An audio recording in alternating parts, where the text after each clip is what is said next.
about the doctrine of Christ, really. கிறிஸ்துவை குறித்த உபதேசத்தை நாம் படித்து வருகிறோம். We told you that all the ministry of Christ and what he has done can be summarized in 3 words. கிறிஸ்துவின் ஊழியத்தை அவர் செய்த எல்லாவற்றையும் 3 வார்த்தைகளிலே நாம் சொல்லிவிடலாம் என்று நான் உங்களுக்கு சொன்னேன். One is prophet, the other is priest, and third is king. அத ஒன்று தீர்க்கதரிசி, இரண்டாவது ஆசாரியன், மூன்றாவது ராஜா. These 3 words, prophet, priest and king, aptly and precisely describe all that Jesus has done for us. இயேசு நமக்காக செய்த அனைத்தையும் இந்த 3 வார்த்தைகள் தீர்க்கதரிசி, ஆசாரியன், ராஜா மிக துல்லியமாய் சரியா சொல்லுகிறது. Amen. Amen. If you just know what these 3 words mean and how Jesus became our prophet, Jesus became our priest, and Jesus became our king, you understand the entire range of all that he has done for us. இந்த வார்த்தைகளின் அர்த்தம் என்ன? இயேசு எவ்வாறு நம்முடைய தீர்க்கதரிசியாக, நம்முடைய ஆசாரியனாக, நம்முடைய ராஜாவாக மாறினார் என்பதை நீங்கள் அறிந்து கொண்டால் அவருடைய ஊழியத்தை குறித்து எல்லாவற்றையும் நீங்கள் அறிந்து கொள்ளலாம். Just understand these 3 words and all that it means. இந்த 3 வார்த்தைகளையும் அவருடைய அர்த்தத்தையும் புரிந்து கொள்ளுங்கள். I could never forget the doctrine of Christ if I just remember these 3 words. இந்த 3 வார்த்தைகளை மனதில் வைத்திருந்தால் நான் கிறிஸ்துவின் உபதேசத்தை மறக்கவே முடியாது. All that Christ did is in these 3 words. கிறிஸ்து செய்த அனைத்து காரியங்களும் இந்த 3 வார்த்தைகளில் அடங்கியிருக்கிறது. Everybody say with me. எல்லாரும் என்னோட சேர்ந்து சொல்லுங்க. Jesus is my prophet. இயேசு என்னுடைய தீர்க்கதரிசி. Jesus is my priest. இயேசு என்னுடைய ஆசாரியர். And Jesus is my king. இயேசு என்னுடைய ராஜா. I explained to you the prophetic ministry of Christ. கிறிஸ்துவின் தீர்க்கதரிசன ஊழியத்தை நான் உங்களுக்கு விளக்கி சொன்னேன். We needed a prophet because we were essentially ignorant of God. We did not know God. நமக்கு ஒரு தீர்க்கதரிசி தேவை. ஏன் என்று சொன்னால் நான் தேவனை அறியாமல் இருந்தோம், தேவனை குறித்த அறிவில்லாமல் இருந்தோம். We needed someone to tell us about God. ஒருவர் வந்து தேவனை குறித்து நமக்கு சொல்ல வேண்டியதா இருந்தது. We needed someone like a prophet to speak for God, speak his word and tell us, give us a message from God. தீர்க்கதரிசி போன்ற ஒருவர் வந்து தேவனுடைய சார்பிலே தேவனுடைய செய்தியை நமக்கு சொல்ல வேண்டியதா இருந்தது. Enlighten us about the things of God. தேவனுடைய காரியங்களை குறித்த வெளிச்சத்தை நமக்கு கொடுக்க வேண்டியதா இருந்தது. In that way Jesus Christ became our great prophet. அந்த விதத்தில் இயேசு நம்முடைய பெரிய தீர்க்கதரிசியா இருந்தார். Amen. Amen. He not only gave us teachings about God, தேவனை குறித்த போதனைகளை நமக்கு அவர் கொடுத்தது மட்டுமல்ல, teachings in which God was revealed. அந்த போதனைகளிலே தேவன் வெளிப்படுத்தப்பட்டார். His nature and character was revealed. தேவனுடைய சுபாவமும் தன்மையும் வெளிப்படுத்தப்பட்டது. Not only did he give teachings like that, but he also prophesied concerning the future. அப்படிப்பட்ட போதனைகளை அவர் கொடுத்தது மட்டுமல்ல, எதிர்காலத்தை குறித்த காரியங்களை தீர்க்கதரிசனமாக அவர் உரைத்தார். Amen. About the end times and so on and what is going to happen has been prophesied by Christ. முடிவு காலங்களை குறித்து அப்பொழுது என்ன நடக்கும் என்பது குறித்து கிறிஸ்து தீர்க்கதரிசனம் உரைத்திருக்கிறார். So Jesus Christ is our prophet who has taught us perfectly about God and has given us a lot of things concerning the future. ஆகவே இயேசுவானவர் நம்முடைய தீர்க்கதரிசியா இருக்கிறார். தேவனை குறித்து நமக்கு போதித்தார். அது மட்டுமல்ல, எதிர்காலத்தை குறித்தும் தீர்க்கதரிசனமாய் உரைத்திருக்கிறார். All right. Then we came to the priestly ministry of Christ. இரண்டாவதாக கிறிஸ்துவின் ஆசாரிய ஊழியத்திற்கு நாம் வந்தோம். Who is a priest? ஆசாரியன் என்றால் யார்? In the Old Testament the priest offered sacrifices. பழைய ஏற்பாட்டில் ஆசாரியன் பலிகளை செலுத்தினார். He had certain duties in the tabernacle and then later in the temple. முன்னே ஆசரிப்பு கூடாரத்திலும் பிற்பாடு தேவாலயத்திலும் அவனுக்கென்று சில கடமைகள் இருந்தது. The priestly functions were clearly specified and taught in the Old Testament. ஆசாரிய ஊழியத்தை குறித்து பழைய ஏற்பாடு மிகவும் தெளிவாய் போதிக்கிறது. And the priestly function was a picture and a type of what Jesus was to do for us. இயேசு நமக்காக என்ன செய்ய போகிறார் அதை குறித்த ஒரு நிழலாட்டமாக தான் அந்த ஆசாரிய ஊழியம் இருந்தது. The priest offering sacrifices and shedding the blood and sprinkling the blood on the mercy seat and all of these things are things that Christ really did for us. அந்த ஆசாரியன் பலிகளை செலுத்தி அந்த ரத்தத்தை எடுத்து கிருபாசனத்துக்கு முன்பாக கொண்டு போய் தெளித்தானே, இதையெல்லாம் கிறிஸ்து நமக்காக நிஜமாகவே செய்து முடித்தார். The priest is a man that stands between God and man and brings man to God. ஆசாரியன் தேவனுக்கும் மனிதனுக்கும் இடையே நின்று மனிதனை தேவனண்டை கொண்டு வருகிற வேலையில் ஈடுபட்டிருக்கிறார். The main thing that a priest does is he does something about the sin of man which keeps him separate from God. ஆசாரியன் செய்கிற முக்கியமான காரியம் என்ன? தேவனை விட்டு மனிதனை பிரித்து வைத்திருக்கிற பாவம், அதை குறித்து அவன் ஏதோ ஒன்றை செய்கிறான். He does something to solve the sin problem that forever separates man from God. He solves resolves the sin problem. மனிதனை தேவனை விட்டு என்றென்றைக்குமாய் பிரித்து வைத்திருக்க அந்த பாவ பிரச்சனையை தீர்க்கும்படி அவன் ஏதோ ஒன்றை செய்கிறான். Without Jesus dealing with the sin problem, man could never come to God. இயேசு பாவ பிரச்சனையை தீர்க்காமல் மனிதன் தேவனண்டை வர முடியாது. He does that and thereby brings us to God. அவர் அப்படி செய்து நம்மை தேவனண்டை கொண்டு வருகிறார். The New Testament teaches wonderful things about what Jesus has done. இயேசு என்ன செய்திருக்கார் என்பதை குறித்து புதிய ஏற்பாடு மிக அற்புதமாய் போதிக்கிறது. The cross, the New Testament teaches, is the place where our sin was dealt with. சிலுவை புதிய ஏற்பாடு போதிக்கிறது அங்கேதான் நம்முடைய பாவம் எல்லாம் தீர்க்கப்பட்டது என்று. Jesus said in John chapter 12 verse 33. யோவான் 12:33 இயேசு சொன்னார். He said, now is the judgment of the world come. இப்போதே இந்த உலகத்துக்கு நியாய தீர்ப்பு உண்டாகிறது. Now is this prince of the world cast out. இப்போதே இந்த உலகத்தின் அதிபதி புறம்பாக தள்ளப்படுவான். If I be lifted up, I will draw all men unto me. நான் பூமியிலிருந்து உயர்த்தப்பட்டிருக்கும்போது எல்லாரையும் என்னிடத்தில் இழுத்துக் கொள்ளுவேன். He's talking about the cross. பாருங்கள் சிலுவை குறித்து பேசுகிறார். In reference to that he says, now is the judgment of the world come. அதை குறித்து பேசும்போது தான் சொல்லுகிறார் இப்போதே இந்த உலகத்துக்கு நியாய தீர்ப்பு உண்டாகிறது. Do you know what that means? அதோட அர்த்தம் என்ன தெரியுமா? It means the judgment of man's sin and the sinfulness of man has come with the cross of Christ. மனிதனுடைய பாவமும் அந்த பாவத்திற்குரிய தண்டனையும் கல்வாரி சிலுவையிலே உண்டாயிருக்கிறது. So the cross is a very crucial and a central event in human history. ஆகவே மனித சரித்திரத்தில் இந்த சிலுவை ரொம்ப முக்கியமான ஒரு சம்பவம், மிக முக்கியத்துவம் வாய்ந்த ஒரு சம்பவம். 2000 years ago when Jesus died on the cross, that is where man's sin was resolved. 2000 வருஷத்துக்கு முன்னே இயேசுவானவர் சிலுவையிலே மரித்தபோது அப்போதுதான் மனிதனுடைய பாவ பிரச்சனை தீர்க்கப்பட்டது. Paul says, I preach Christ and Christ crucified. Pavul சொல்லுகிறார் நான் சிலுவையில் அறையப்பட்ட கிறிஸ்துவை பிரசங்கிக்கிறேன். Christian preaching is not just a bunch of doctrine about this and that. கிறிஸ்துவ பிரசங்கம் என்றால் இதை குறித்து அதை குறித்து சில உபதேசங்கள் அல்ல. Not about our clothes and our hair and all that. அல்லது முடியை பற்றி துணியை பற்றி போதிக்கிறவைகள் அல்ல. Christian doctrine is about Christ, who he is, what he has done, what the cross means, what the shed blood is all about, and what his name gives us now, and all that God has done through Christ. கிறிஸ்து யார், அவர் என்னவா இருக்கிறார், அவர் என்ன செய்தார், அவருடைய மரணம் என்ன சொல்லுகிறது, அவர் சிந்தின ரத்தம், தேவன் அவர் மூலமா நமக்கு என்ன செய்தார், இதை போதிக்கிறது தான் கிறிஸ்தவ உபதேசம். Christian teaching is fully and totally concerning Christ the person and what he has done on the cross of Calvary and what he is now doing at the right hand of the Father.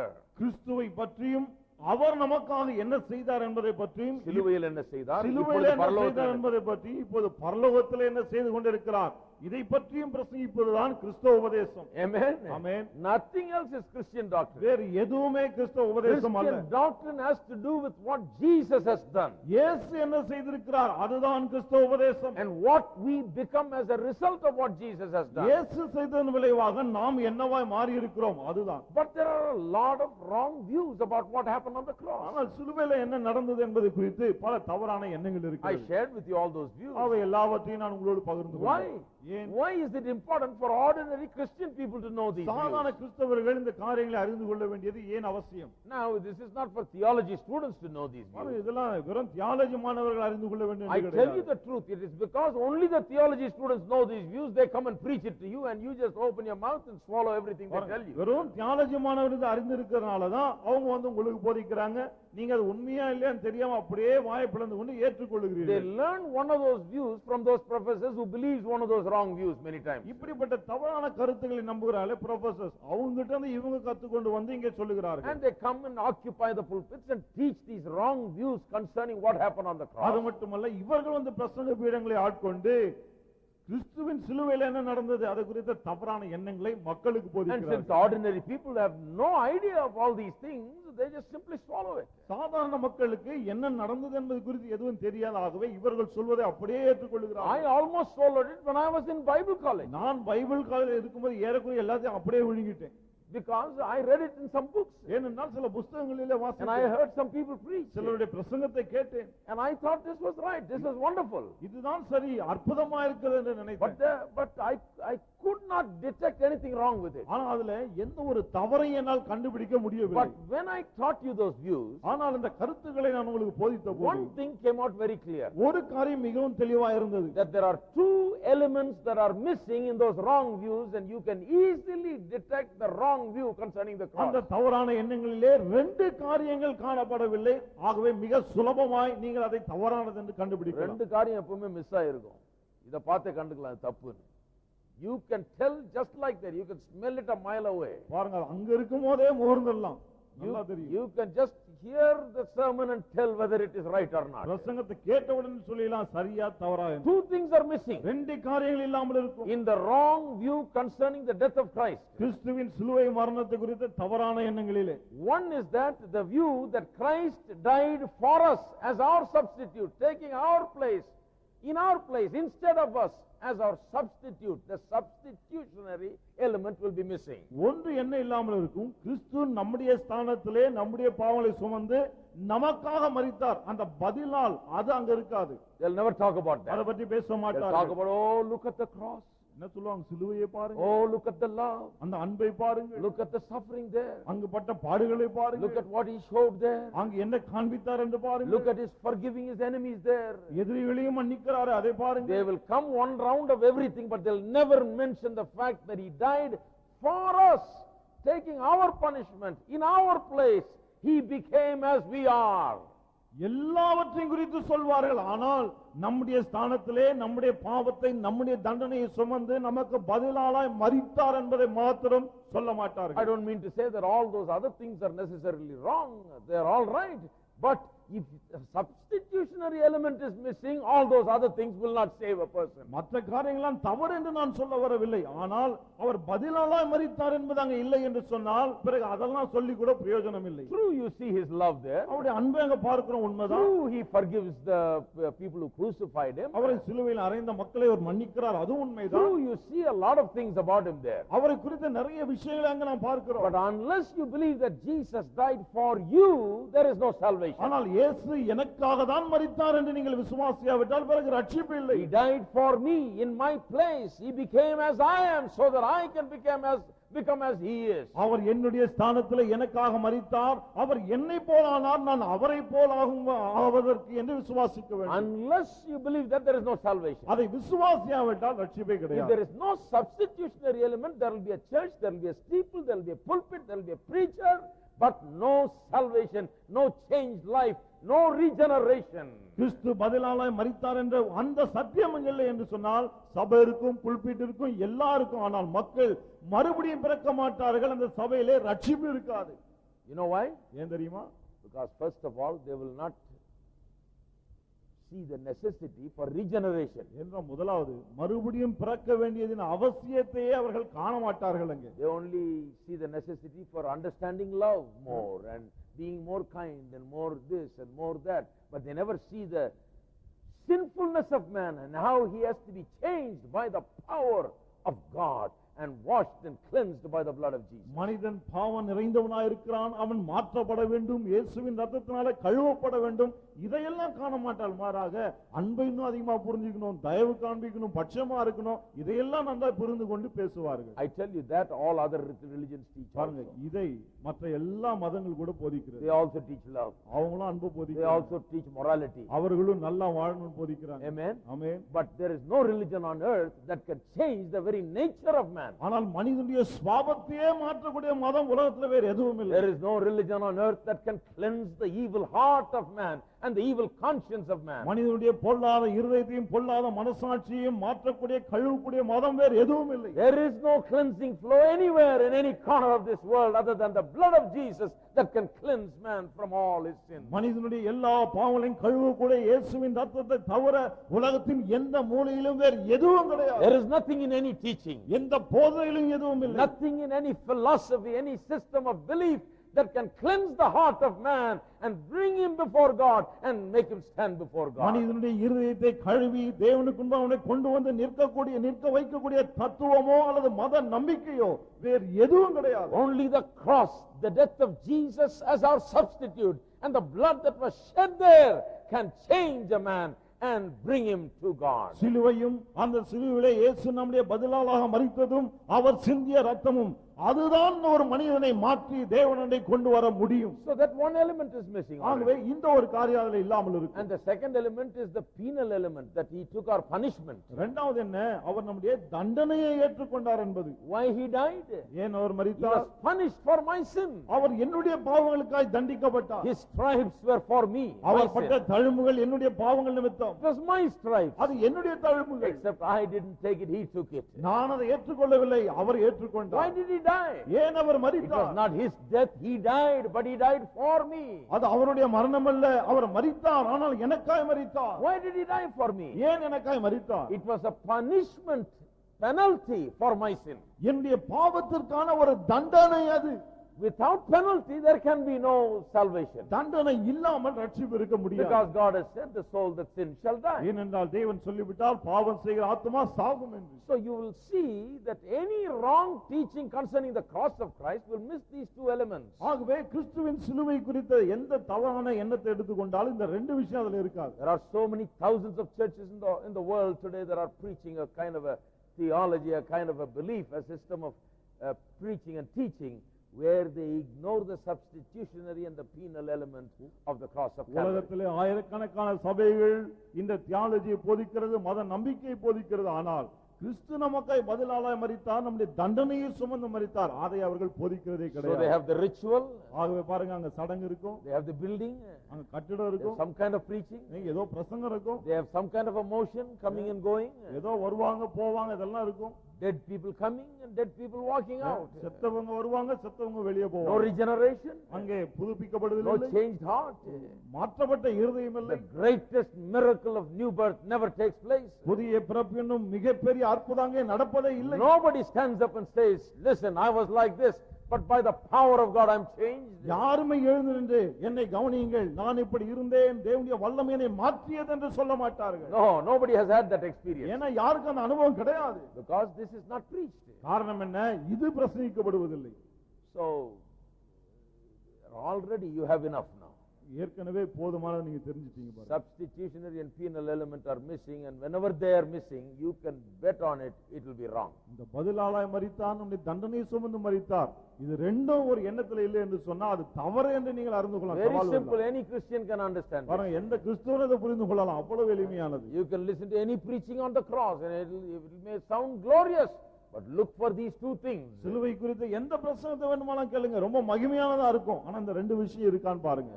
You may go to, you may hear some preaching on during the Lent season on the 7 words and this and that. Lent காலத்துல இந்த 7 வார்த்தைகளை குறித்து ஏதாவது குறித்தெல்லாம் பிரசங்கம் பண்ணுவாங்க, கேப்பீங்க. I have seen people preach on the 7 words, but these two elements will be missing. 7 வார்த்தையிலும் பிரசங்கிக்கிற மக்களை கேட்டிருக்கேன், ஆனா இந்த ரெண்டு விஷயத்தை சொல்ல மாட்டாங்க. 7 பிரசங்கிப்பாங்க, இந்த ரெண்டை மட்டும் விட்டுருவாங்க. இந்த ரெண்டு அதுல இருக்கவே இருக்கு. 7 பிரசங்கம் பண்ணாலும் இந்த ரெண்டு வராது. They will talk about something else. வேற எதையாவது பேசிட்டு இருப்பாங்க. Don't be impressed by the 7 words. அந்த 7 வார்த்தையில கண்டு மயங்கிடாதீங்க. What is there behind the 7 words? அந்த 7 வார்த்தையில பின்னாலே என்ன இருக்கு? Are these two elements there? இந்த ரெண்டு அம்சங்கள் அதுல அடங்கி இருக்கிறதா? Are these things there, or they are just talking about this and that? இந்த காரியங்கள் இருக்கா அல்லது வேற எதையாவது பற்றி பேசிக் Any கொண்டிருக்கிறார்களா? preaching concerning the cross that does not contain these two elements at the base of that, as the foundation for it, is wrong. எந்த ஒரு பிரசங்கமானாலும் சிலுவை குறித்து பேசும்போது அடிப்படையில இந்த ரெண்டு எண்ணங்கள் இல்லை என்று சொன்னால் அது தவறு. Why? ஏன்? Because this is exactly what Jesus did. A priestly work was done on the cross. ஏனென்றால் இயேசு சரியா இதை தான் செய்தார். சிலுவையிலே ஒரு ஆசாரிய ஊழியத்தை நிறைவேற்றினார். I told you last week from the Old Testament 4 things that the Old Testament describes about the priest doing there. ஆசாரியன் என்ன செய்கிறான் என்பது குறித்து பழைய ஏற்பாடு 4 காரியங்களை கூறுகிறது என்று கடந்த வாரம் உங்களுக்கு நான் சொன்னேன். One is that the Old Testament priest brings the sacrifice and offers it before God to satisfy God's justice. அதுல ஒன்று என்ன, தேவனுடைய நியாயத்தை நீதியை திருப்தி செய்யும்படி ஆசாரியன் பலியை கொண்டு வந்து தேவனுக்கு முன்பாக செலுத்துகிறான். That killing of that animal is a symbol of how the soul that sins shall die. அந்த மிருகத்தை கொல்வது எதற்கு அடையாளமா இருக்கிறது? பாவம் செய்கிற ஆத்துமா சாகும் என்பதற்கு அடையாளமா Just இருக்கிறது. a picture. The blood of the animal doesn't do anything. The life of the animal doesn't do anything for us. It's just a picture and a symbol. பாருங்க, அது வெறும் ஒரு நிழலாட்டம் தான், ஒரு மாதிரி தான். அந்த மிருகத்தின் ரத்தமும் உயிரோ நமக்கு எதையும் செய்ய போவது கிடையாது. Killing the animal doesn't provide salvation. மிருகத்தை கொல்வதனாலே ரட்சிப்பு உண்டாவதில்லை. But that shows a picture about the way of salvation that God has made. ஆனால் தேவன் ஏற்படுத்தி இருக்கிற ரட்சிப்பின் வழி இருக்கிறதே, அதை குறித்து அது நமக்கு காண்பிக்கிறது. What is the way of salvation? ரட்சிப்பின் வழி என்ன? God's way of salvation first of all says that the soul that sins must die. The justice of God must be satisfied. Otherwise you cannot even begin salvation. தேவனுடைய ரட்சிப்பின் வழி முதலாவது என்ன சொல்லுகிறது? தேவனுடைய நியாயம் திருப்தி செய்யப்பட வேண்டும். அது என்ன? பாவம் செய்கிற ஆத்துமா சாக வேண்டும். There is no salvation without death. மரணம் இல்லாமல் ரட்சிப்பு இல்லை. Therefore there is no salvation without the cross. ஆகவே சிலுவை இல்லாமல் ரட்சிப்பு இல்லை. Amen. Amen. That is what the Bible teaches. வேதம் அதை தான் போதிக்கிறது. So satisfaction. ஆகவே திருப்தி செய்வது. The priest is in the business of satisfying God's justice. தேவனுடைய நியாயத்தை திருப்தி செய்கிற வேளையிலே ஆசாரியன் That இருக்கிறார். is why he offered sacrifice. ஆகவே தான் பலிகளை செலுத்தினார். Then I showed you secondly that by satisfying God the sinner's guilt was wiped out. தேவனை திருப்தி செய்ததன் மூலமாய் பாவியுடைய குற்றம் அகற்றப்பட்டது என்பதை உங்களுக்கு காண்பித்தேன். When God is satisfied, தேவன் திருப்தியான போது, when his justice is satisfied, when his word is fulfilled, அவருடைய நியாயம் திருப்தியான போது, அவருடைய வார்த்தை நிறைவேறின போது, the soul that sins shall die. That's his command, and that has been carried out by the death of that sacrifice. பாவம் செய்கிற ஆத்துமா சாகும், அதுதான் அவருடைய கட்டளை. அந்த மிருகம் கொல்லப்படுவதன் மூலமா அந்த கட்டளை நிறைவேறுகிறது. When that satisfaction is provided, அந்த திருப்தி தேவனுக்கு உண்டான போது, that his laws now fulfilled, அதாவது அவருடைய கட்டளை போது நிறைவேறிவிட்டது. then on the basis of that God can now wipe out man's sin. பிறகு அதன் அடிப்படையிலே தேவன் இப்போது மனிதனுடைய பாவத்தை துடைத்து போட முடியும். That is what is called expiation. இதைதான் அகற்றுவது என்று நாம் சொல்லுகிறோம். The first satisfaction is propitiation. முதலாவது திருப்தி செய்வது, அதுதான் propitiation என்ற கிருபாதாரம் என்று That அழைக்கிறோம். comes in King James version, Romans chapter 3 verse 25. ரோமர் 3:25 அது தமிழில் வருகிறது. கிருபாதார பலி. Propitiation means satisfaction. கிருபாதாரம் என்று சொன்னால் திருப்தி செய்வது. Satisfying what? என்னத்தை திருப்தி செய்வது? Satisfying God's justice. தேவனுடைய நியாயத்தை திருப்தி செய்வது. Expiation is wiping away of the guilt. எக்ஸ்பியேஷன் என்று சொன்னால் அந்த பாவ குற்றத்தை அகற்றி போடுவது. Once propitiation happens, then expiation is the thing that follows. பாருங்க, இந்த கிருபாதாரம் முடிந்த பிறகு அந்த பாவ குற்றம் அகற்றப்படுவது தொடர்கிறது. Without propitiation there cannot be expiation. பாருங்கள், கிருபாதாரம் இல்லாவிட்டால் குற்றம் அகற்றப்பட முடியாது. Without a death there cannot be wiping away of sin. மரணம் இல்லாமல் பாவம் அகற்றப்பட முடியாது. This is what the priest was demonstrating all the time. ஆசாரியன் எப்போதும் இதைதான் காண்பித்துக் கொண்டிருந்தான். Thirdly, we showed you மூன்றாவதாக என்ன காண்பித்தோம்? that expiation came as a result of the vicarious death or punishment of the innocent victim. அந்த குற்றமற்ற மிருகம் தண்டிக்கப்பட்டது மூலமாய் அந்த ஆளுக்கு பதிலாக தண்டிக்கப்பட்டதனால தான் பாவ குற்றம் அகற்றப்படுகிறது என்று காண்பித்தோம். குற்றவாளிக்கு பதிலாக இன்னொருவரோ, ஒரு மிருகமோ அல்லது இயேசுவோ அந்த பாவத்தை சுமந்து அதற்காக மரித்தபடினால, பதிலாக இன்னொருத்தர் இருந்தபடினால தான் இவருடைய பாவம் மன்னிக்கப்பட்டது, அகற்றப்பட்டது. பதிலால் இல்லாம அகற்றப்படவே முடியாது. It is done through a vicarious victim. ஒரு பதிலால் அதை செய்து முடித்தார். Vicarious punishment. பதிலால் தண்டனையை பெற்றார். Vicarious punishment means punished for my sins. He is punished instead of பதிலால் me. தண்டனை அடைந்தார்னு சொன்னா எனக்கு பதிலாக இன்னொருவர் தண்டனை பெறுகிறார். And the fourth thing I told you is that effect of what the priest did was, the end result of that was pardon from sins and restoration to communion with God. நாலாவதாக என்ன சொன்னேன்? ஆசாரியன் என்ன செய்கிறான்? அதன் விளைவாக மனிதனுடைய பாவம் அகற்றப்பட்டு தேவனோடு கூட அவன் இணைக்கப்படுகிறான். Now look at this. இப்போ இத பாருங்க. This is the Old Testament picture. இதுதான் பழைய ஏற்பாட்டு Now படம். I'm going to give you a lot of New Testament scriptures. I'm going to read them. Before that I want to put the base here. பாருங்க, நிறைய புதிய ஏற்பாட்டு வசனங்களை வாசிக்க போகிறேன். அதுக்கு முன்னால இந்த அஸ்திவாரத்தை போட விரும்புறேன். The Old Testament description of what a priest does is this, in these four ways it's given. ஒரு ஆசாரியன் என்ன செய்கிறான் என்பதை குறித்து பழைய ஏற்பாடு இந்த 4 விதத்திலே தான் I கூறுகிறது. want you to understand that because that is exactly what Jesus did as our priest. இதை நீங்கள் புரிந்து கொள்ள வேண்டும். ஏனென்றால் இயேசு நம்முடைய ஆசாரியனை சரியா இதைதான் செய்தார். What does the priest do?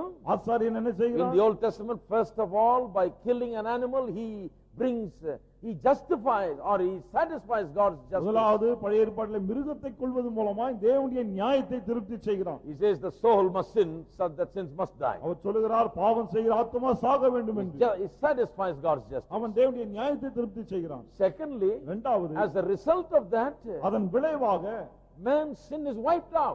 மனிதனுடைய பாவம் அகற்றப்படுகிறது. God wipes out man's sin. தேவன் மனிதனுடைய பாவத்தை அகற்றி போடுகிறார். Why? ஏன்? Because all the man's sins is now on that animal. ஏனென்றால் இந்த மனிதனுடைய எல்லா பாவமும் அந்த மிருகத்தின் மீது இருக்கிறது. The justice has been carried out. நியாயம் நிறைவேற்றப்பட்டது. So sin can be wiped out. ஆக இப்பொழுது பாவம் அகற்றப்பட முடியும். Thirdly, மூன்றாவது, it was the vicarious punishment of the victim that brought about the expiation. அந்த குற்றவாளி அவனுடைய பதிலால் தண்டிக்கப்பட்டபடியால் இந்த குற்றவாளி இப்பொழுது மன்னிக்கப்படுகிறான். If you don't have a substitute, then you will be dead. பதிலால் இல்லை என்று சொன்னால் பிறகு நீங்க சாகணும். Amen. Amen.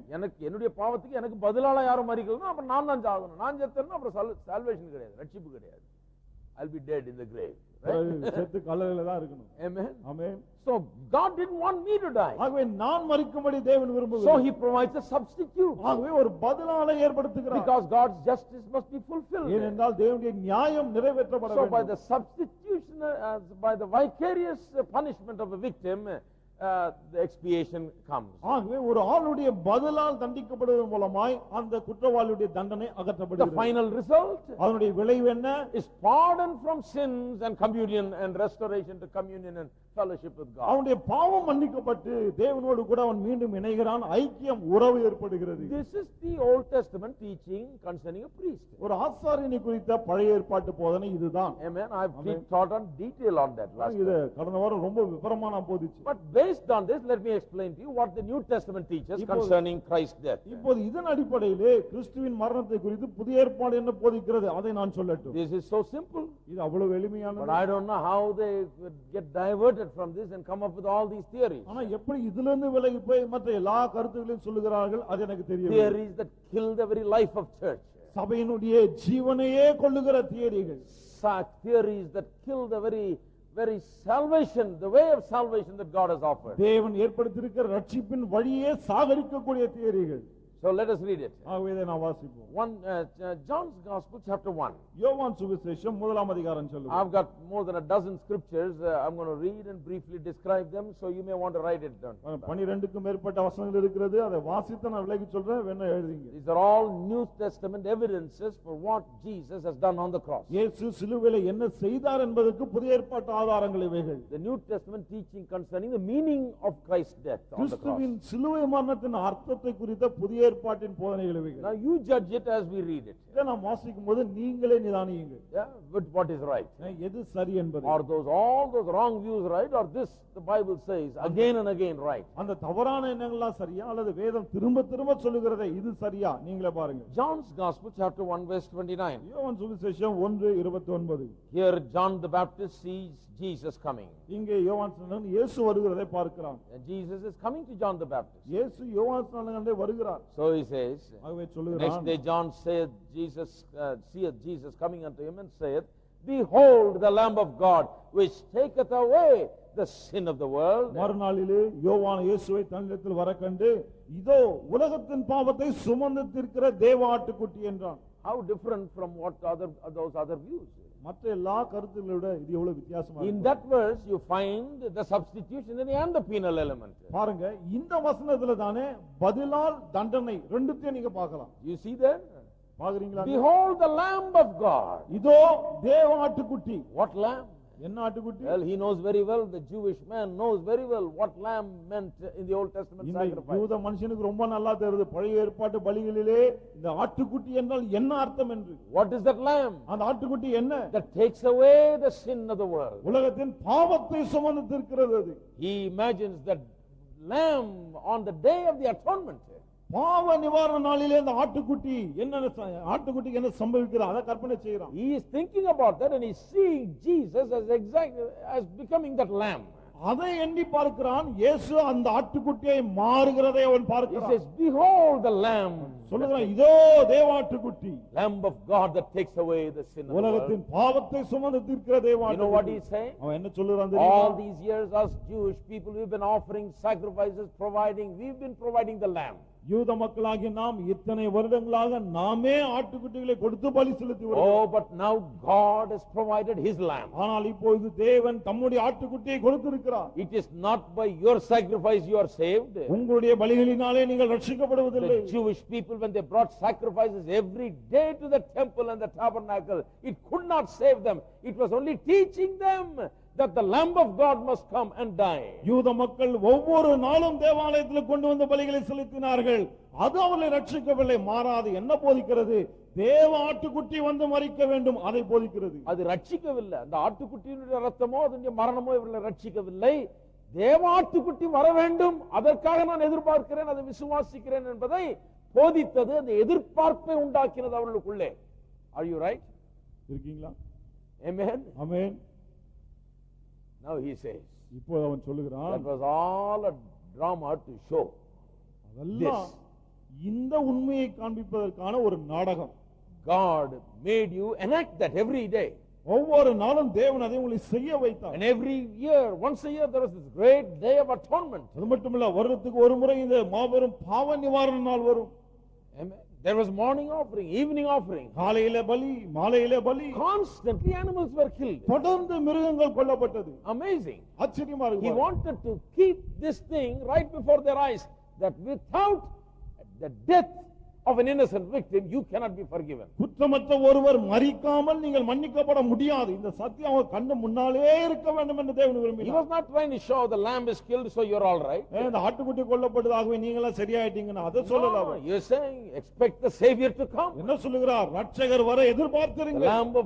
the blood of bulls and goats cannot cleanse you. ஆடு மாடுடைய ரத்தம் உங்களை சுத்திகரிக்க முடியாது. But remember, you need a Savior. ஆனால் உங்களுக்கு ரட்சகர் தேவை என்பதை மறக்க You need the வேண்டாம். Lamb of God. தேவ ஆட்டுக்குட்டி உங்களுக்கு தேவை. The sacrifice that you bring is not enough. It's only a picture. நீங்கள் கொண்டு வருகிற பலி போதாது, அது வெறும் ஒரு படம் தான். God must provide the lamb. தேவன் ஆட்டுக்குட்டியை அருள வேண்டும். That is why on Mount Moriah, when Abraham went to offer his son Isaac, God provided the lamb there. ஆகவே தான் மோரியா மலையிலே ஆபிரகாம் தன்னுடைய குமாரனாகிய ஈசாக்கை பலியிட சென்றபோது தேவன் ஒரு ஆட்டுக்கடாவை கொடுத்தார். God said to Abraham, Abraham, don't kill your son. தேவனை பார்த்து சொன்னார், ஆபிரகாமே உன் குமாரனை கொல்லாதே. Oh, I will never forget that. ஒரு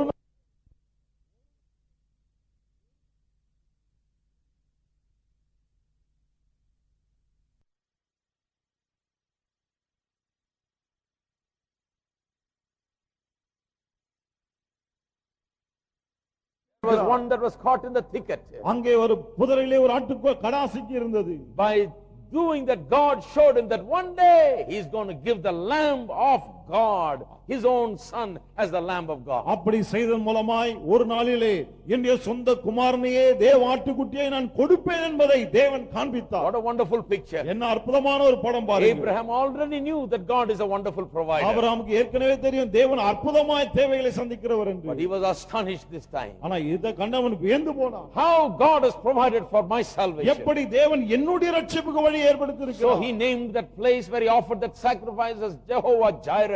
ஆகவே அந்த பலியை செலுத்தின அந்த இடத்திற்கு யெகோவா ஈரே என்று பெயரிட்டார். That means அதனுடைய அர்த்தம் என்ன? the Lord will see to it. கர்த்தர் அதை பார்த்துக் கொள்வார். Man's philosophy will not save. மனிதனுடைய தத்துவம் ரட்சிக்காது. Religious teachings will not save. மத போதனைகள் ரட்சிக்காது. Rituals and ceremonies will not save. சடங்குகள் சம்பிரதாயங்கள் ரட்சிக்காது. God will see to it. தேவன் அதை பார்த்துக் கொள்வார். God from heaven has to send his lamb.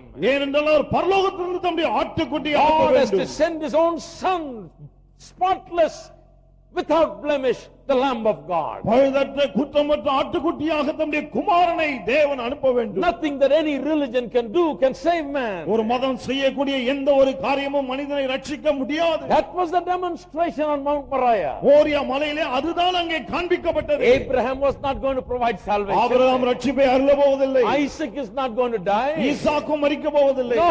கிடையாது. God will provide. தேவன் பார்த்துக் கொள்வார். God will see to it. தேவன் அதை பார்த்துக் I கொள்வார். tell you, my friend, நான் உங்களுக்கு சொல்லட்டும் நண்பர்களே, 2000 years ago, 2000 வருடங்களுக்கு முன்பதாக God saw to it. தேவன் அதை பார்த்துக் கொண்டார். Not just an enactment like Mount Moriah, but the real, the Son of God became the Lamb of God. Moriah மலை போல நிழலாட்டமாய் நடக்கவில்லை, மாறாக தேவனுடைய குமாரனே நிஜமாய் அங்கே மரித்தார். For you and I, உங்களுக்காக எனக்காக God saw to it. தேவன் அதை பார்த்துக் கொண்டார். If you think today that your religion saves you, உங்க மதம் உங்களை ரட்சிக்கும் என்று இன்றைக்கு நீங்கள் நினைத்தால், you think you have great teachings and you have your good, since your granddaddy's days for 5 generations, you followed this and therefore this is the right religion.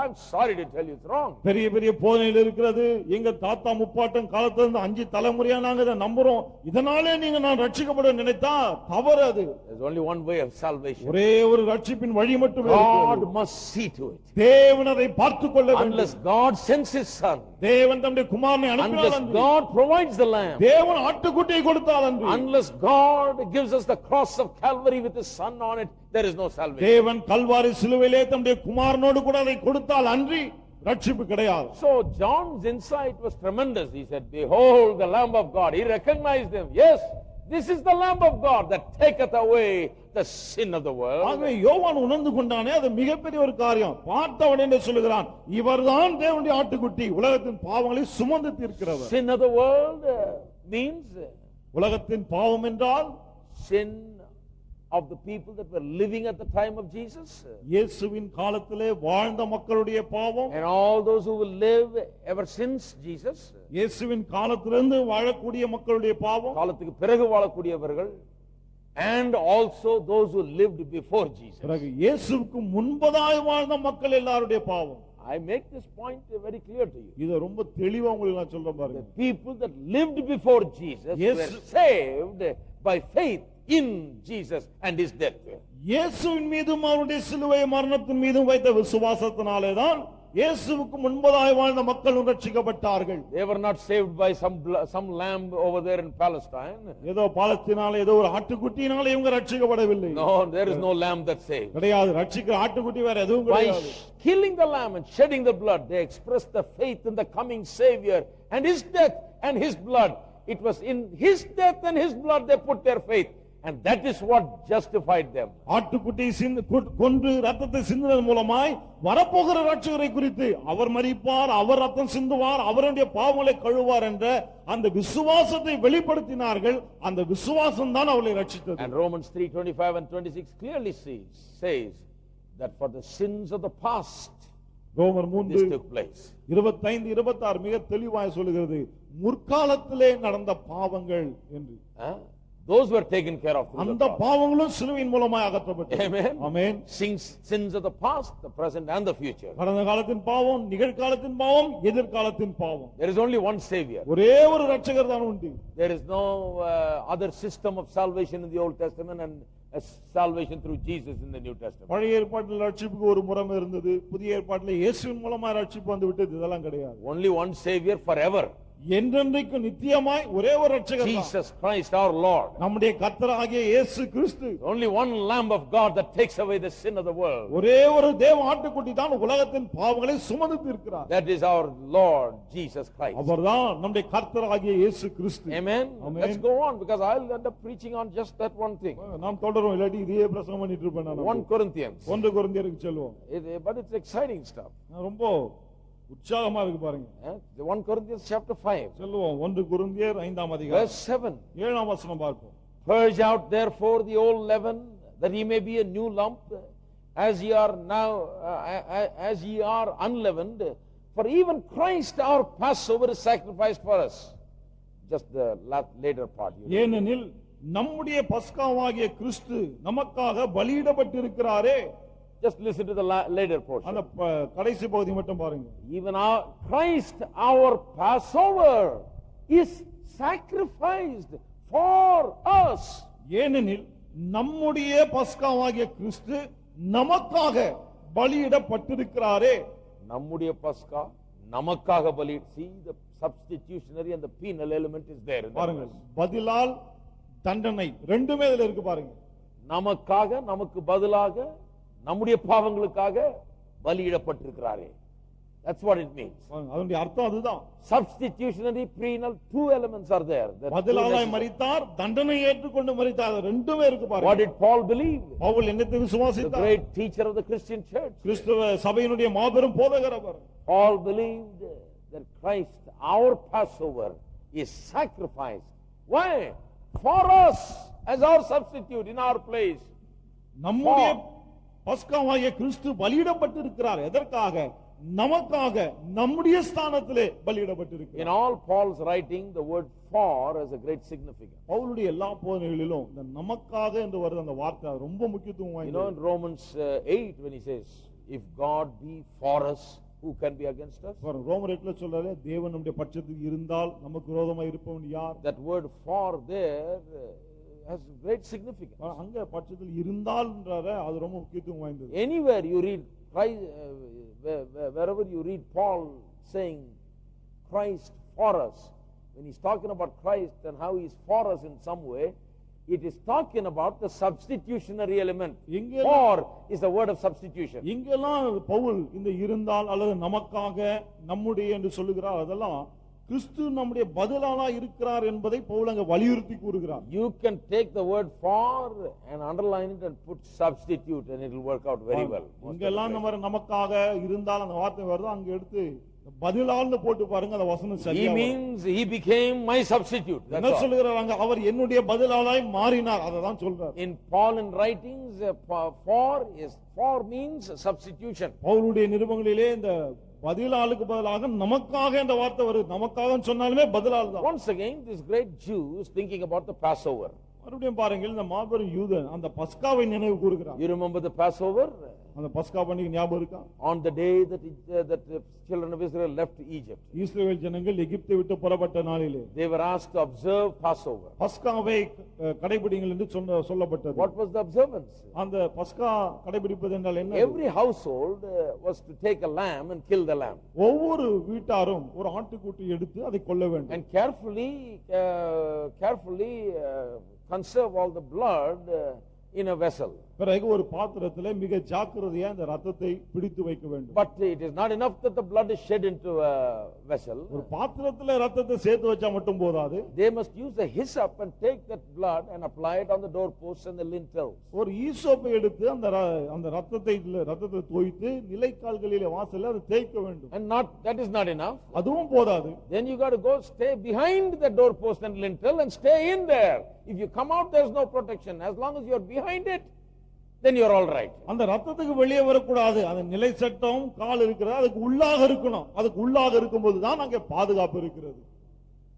And the angel of death came, and whoever was found outside of the blood the firstborn was dead, and whoever was found inside there was no harm. சங்காரத்தூதன் வந்தான். அந்த ரத்தத்துக்கு வெளியே யாரெல்லாம் இருந்தாங்களோ அதுல முதற் பேரானவளை சங்கரித்தான். ரத்தத்துக்கு உள்ளே இருந்தவர்களை ஒன்றும் செய்யவில்லை. Some people saying, சிலர் என்ன சொல்கிறார்கள்? oh, there was death and crying and lamentation all over Egypt, and every house had crying.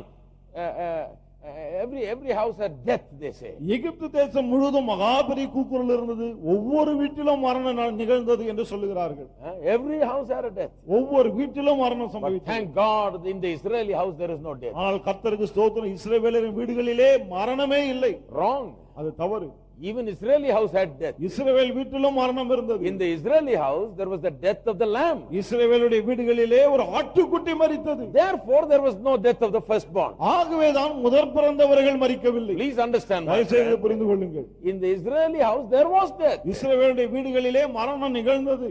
Death of a substitute. ஒரு பதிலால் அங்கே மரிக்க நேர்ந்தது. That is the thing that Paul is preaching. Pavul அதை தான் இங்கே பிரசங்கிக்கிறார். Christ our Passover.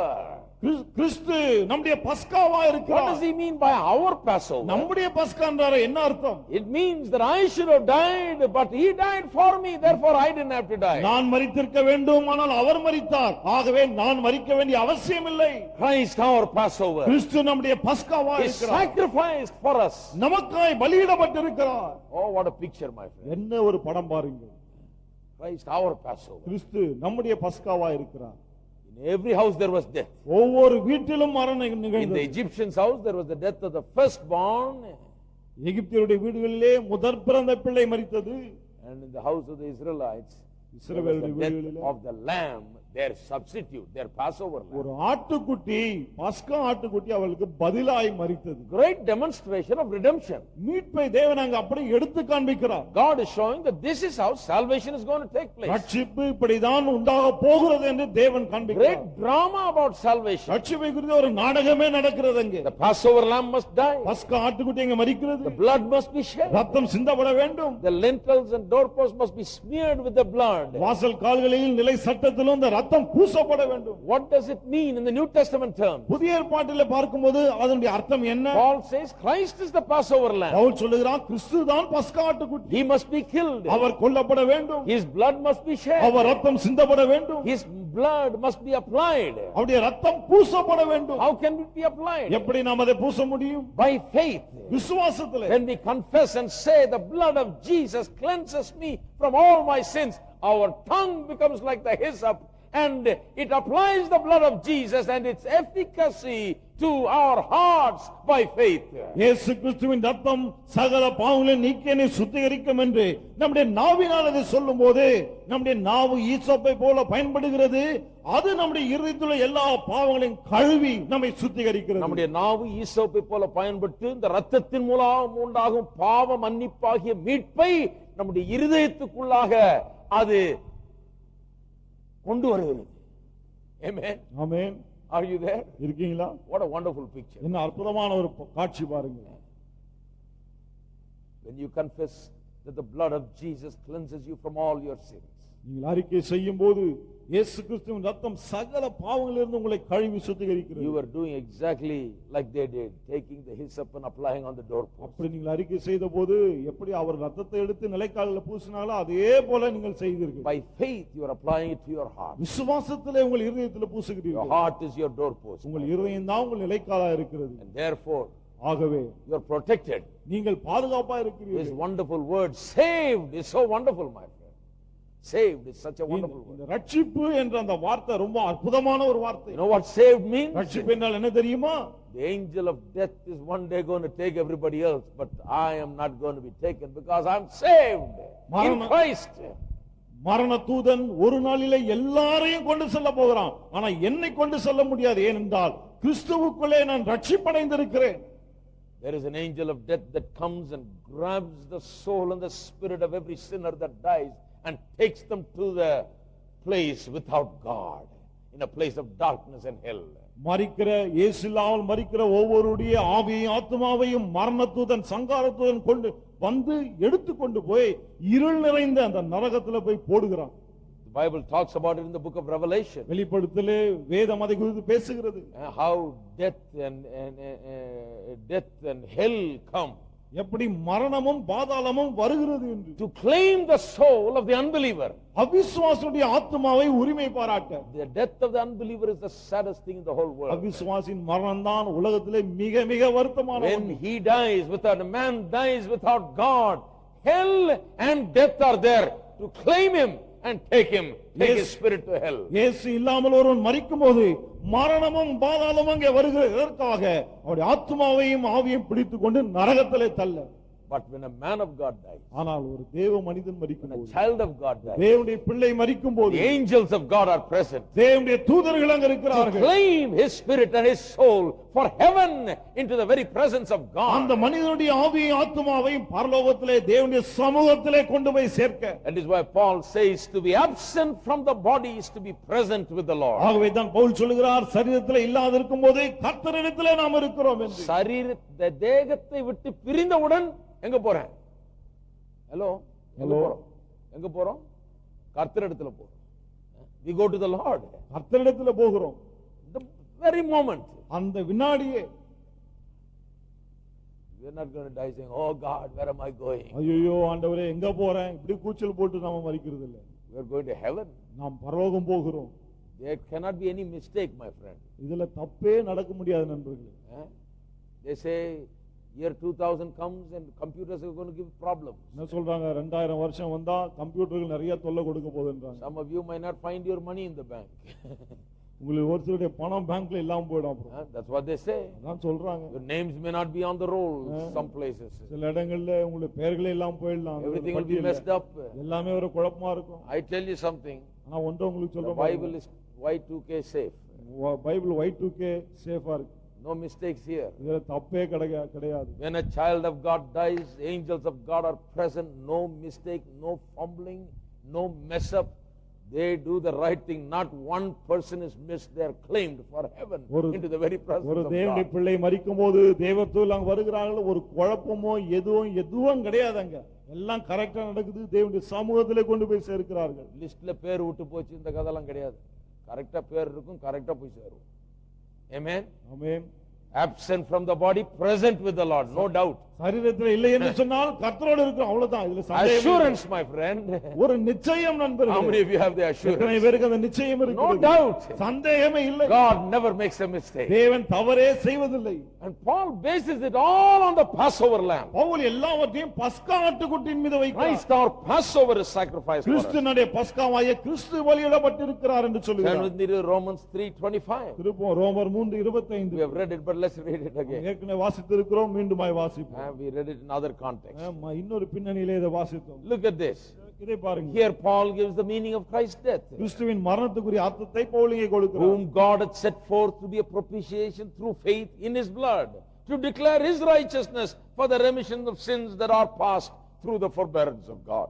Tamil 25-26 பார்ப்போம். தேவன் பொறுமையா அந்த முற்காலத்தில் நடந்த பாவங்களை தாம் பொறுத்து கொண்டதை குறித்து தம்முடைய நீதியை காண்பிக்கும் பொருட்டாகவும் கிறிஸ்து இயேசுவுடைய ரத்தத்தை பற்றும் விசுவாசத்தினாலே பலிக்கும் கிருபாதார பலியாக அவரையே ஏற்படுத்தினார். Why did Jesus die on the cross? ஏன் இயேசு சிலுவையிலே மரித்தார்?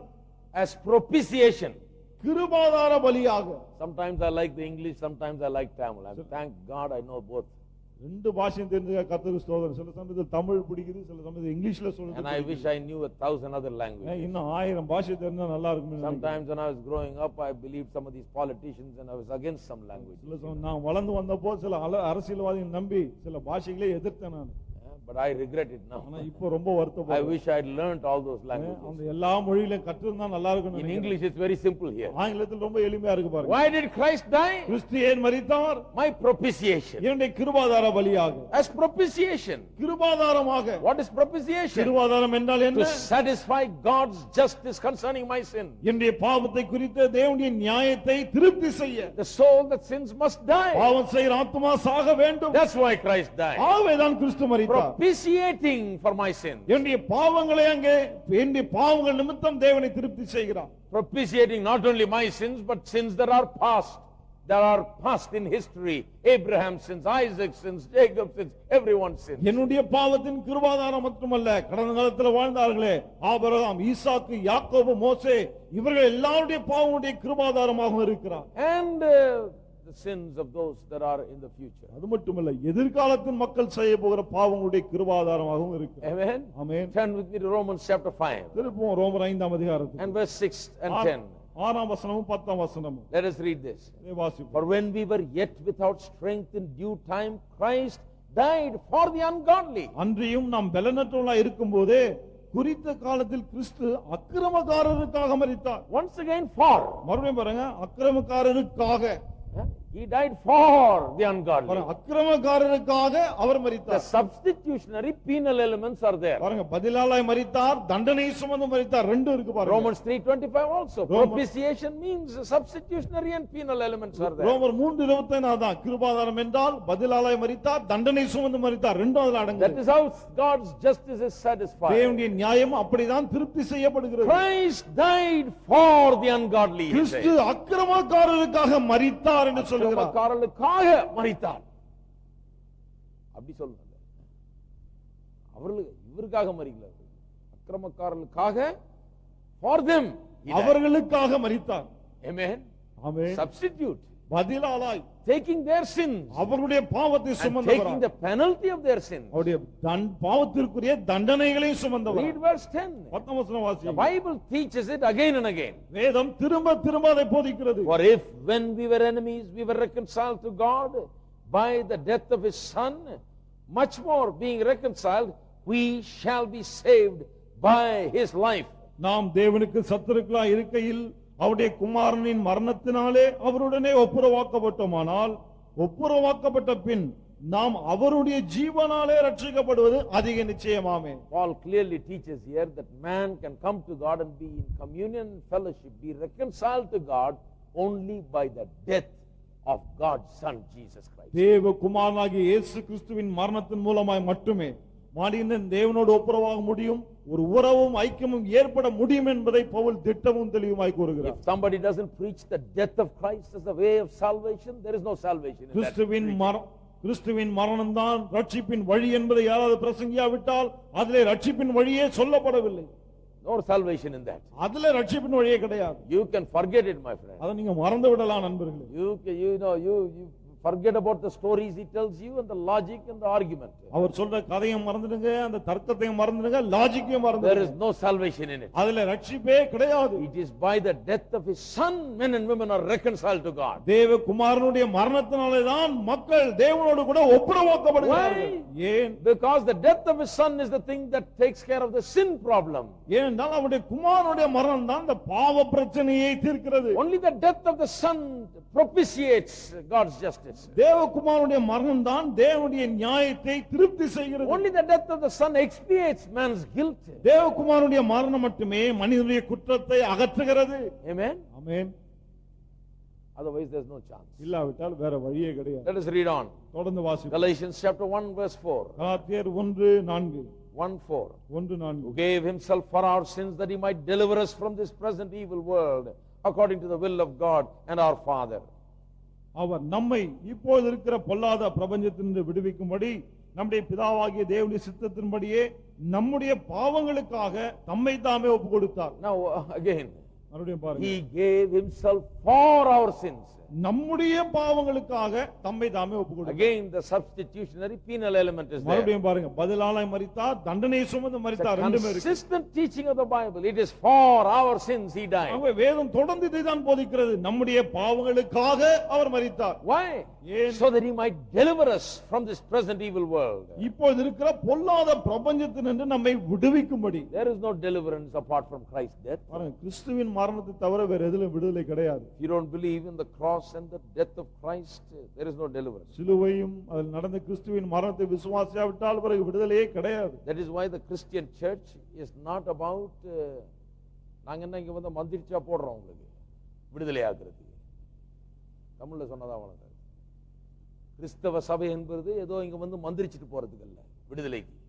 கிறிஸ்தவ சபை என்பது கிறிஸ்துவை குறித்த போதனைகள், கிறிஸ்துவின் சிலுவை மரணத்தை குறித்த போதனைகள், அதன் மூலமாக ஏற்படுகிற விடுதலை போதிக்கிறதா கிறிஸ்தவ சபை ஒழிய இங்க மந்திரிக்கிறது, தாயத்து எடுக்கிறது, தகடு எடுக்கிற வேலை கிடையாது.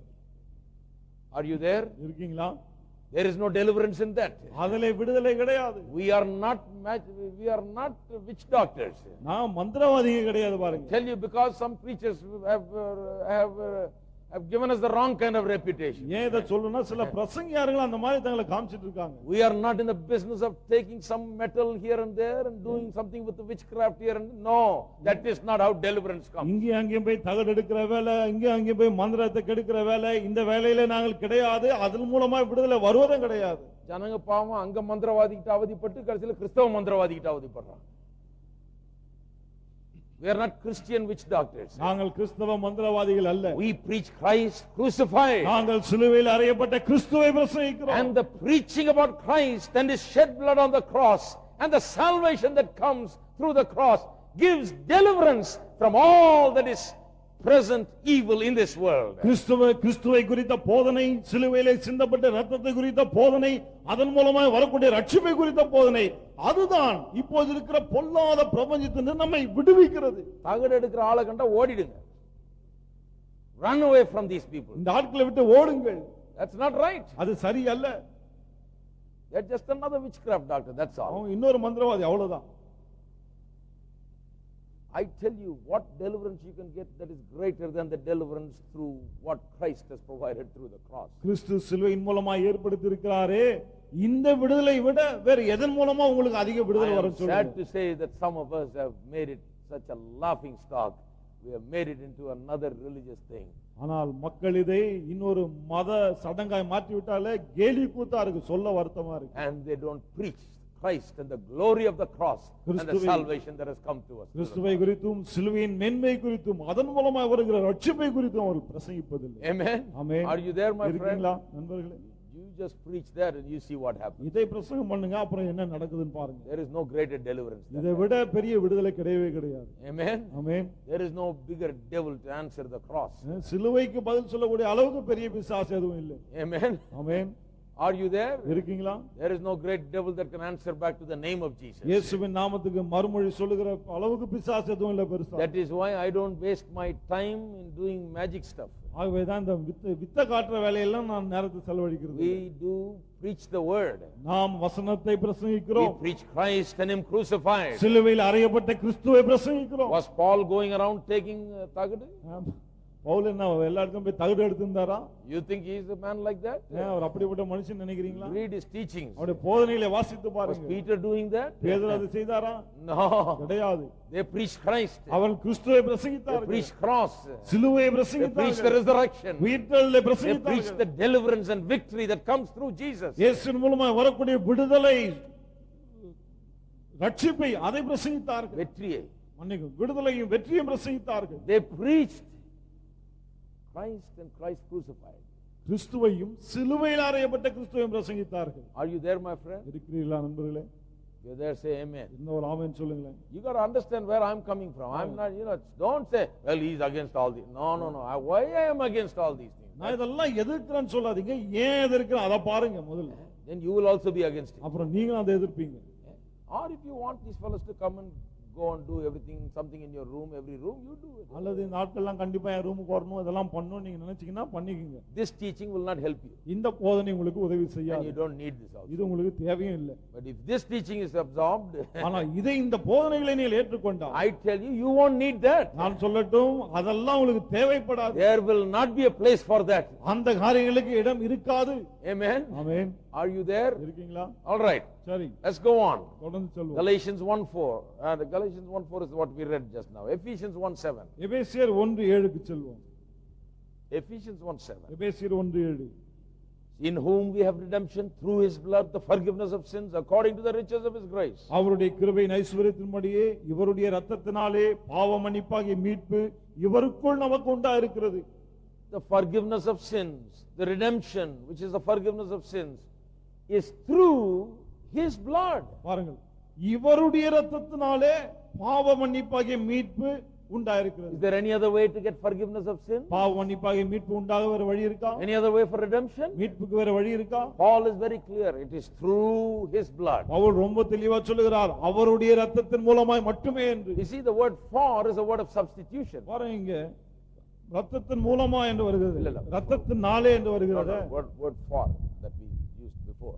முன்னாலே நாம நமக்காக அந்த ஃபார் என்ற வார்த்தை பயன்படுத்தணும் இல்லையா? That is word of substitution. அதுதான் பதிலால் என்பதை Now குறிக்கிறது. he is using another great term, through. இப்போது இன்னொரு மிகப்பெரிய வார்த்தை பயன்படுத்துகிறார், அதுதான் ஆங்கிலத்திலே through என்ற வார்த்தை. These words are very important. For, through, in and with. These are four great words in Paul's writings. And you can preach on just that four words. பவுலின் நிருபங்களிலே இந்த for, through, in, with இந்த நான்கு வார்த்தைகளும் ரொம்ப முக்கியமானவை. இதை Four கொண்டே words, பிரசங்கிக்கலாம். four words that have immense and tremendous unlimited significance. இந்த நான்கு வார்த்தைகளிலே பயங்கர முக்கியத்துவம் இருக்கிறது, அதை அளவிட முடியாது. For is all that substitutionary, all that his substitutionary work means to us. நமக்காக இந்த வார்த்தை கிறிஸ்து பதிலாளாய் நமக்காக என்னவெல்லாம் செய்தாரோ அதை எல்லாம் குறிக்கிறது. The word through is a word of agency. பிறகு இந்த How it மூலம், was done. அவர் மூலமா என்ற வார்த்தை வருகிறதே, அதெல்லாம் எப்படி நிறைவேறியது, யார் மூலமா நிறைவேறியது, அதை It குறிக்கிறது. is through our Lord Jesus Christ. நம்முடைய கர்த்தராகிய இயேசு கிறிஸ்துவின் மூலமாய் தான் நடந்தது. How many when you read Paul's letters, you read how many times he will take very special care to mention that it is through our Lord Jesus. பவுலின் நிருபங்களை வாசித்து பாருங்க, எத்தனை முறை ரொம்ப விசேஷ கவனம் செலுத்தி இயேசு கிறிஸ்துவின் மூலமாய் என்று சொல்லுவார். Even when he talks about peace, peace through our Lord Jesus Christ. சமாதானத்தை பற்றி பேசும்போது கூட நம்முடைய கர்த்தராகிய இயேசு கிறிஸ்துவின் மூலமாய் சமாதானம் பெற்றிருக்கிறோம் என்று சொல்லுகிறார். Every spiritual blessing, every kind of blessing that he talks about it is through our Lord Jesus Christ. You begin to note that when you read Paul's epistles hereafter. பவுலின் நிருபங்களை வாசித்து பார்க்கும்போது பாருங்கள், கவனியுங்கள், ஆவிக்குரிய ஆசீர்வாதங்கள் எல்லாம் இயேசு கிறிஸ்துவின் மூலமாய் வருகிறது என்றுதான் அவர் சொல்லுவார். He wants to make that point because there is no way, no other way you can get those blessings. It is only through the Lord Jesus Christ. அவர் அதை வலியுறுத்த விரும்புகிறார். ஏனென்றால் இந்த ஆசீர்வாதங்களை பெற வேறு வழியே கிடையாது. இயேசு கிறிஸ்துவின் மூலமாய் மட்டுமே அவைகளை பெற முடியும். The word through is a sacred word for Paul. He wants to say it is through him only, through no other means. It is through our Lord Jesus Christ. அவர் மூலமாய் என்ற வார்த்தை பவுலுக்கு புனிதமான வார்த்தை. ஏனென்றால் அவர் மூலமாய் தான் எல்லாமே நமக்கு உண்டா இருக்கிறது. Amen. ஆமென்.